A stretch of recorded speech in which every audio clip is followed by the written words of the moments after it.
சொல்ல முடியாதுன்னு புரியல.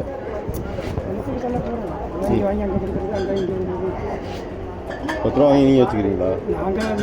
அப்புறம் எதுக்கு வாங்க? இல்லைங்கண்ணே, ₹140 போட்டிருக்கு. ₹140 ஸ்கேனும் பண்ணுறீங்க. ₹140 தானே ஸ்கேன் பண்ணுவீங்க? 150 ஸ்கேன் ஆகுமா? 140 ஸ்கேன் ஆகுமா? ₹10 உங்கள் கல்லால் தானே இருக்குது, உங்கள் கல்லால் இருந்து தானே போகுது. ₹10 மேட்ரா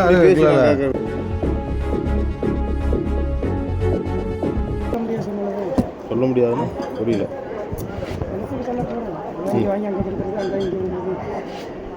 ₹10 வாங்கி நீங்கள் வச்சுக்கிறீங்களா? அப்புறம் எதுக்கு வாங்குறீங்க? எல்லாத்துக்கும்னா என்ன புரியல, சொல்லுங்கள். யாருக்கு கொடுக்குறீங்க? கீழேருந்து மேலே வரைக்கும் இல்லைங்கண்ணே, ₹140 போட்டிருக்கு. ₹140 ஸ்கேனும் பண்ணுறீங்க. ₹140 தானே ஸ்கேன் பண்ணுவீங்க? 150 ஸ்கேன் ஆகுமா? 140 ஸ்கேன் ஆகுமா? அதை மட்டும் சொல்லுங்கள். அப்புறம் ₹10 எங்கே போகுது? ₹10 உங்கள் கல்லால் தானே இருக்குது, உங்கள் கல்லால் இருந்து தானே போகுது. ₹10 மேட்ரா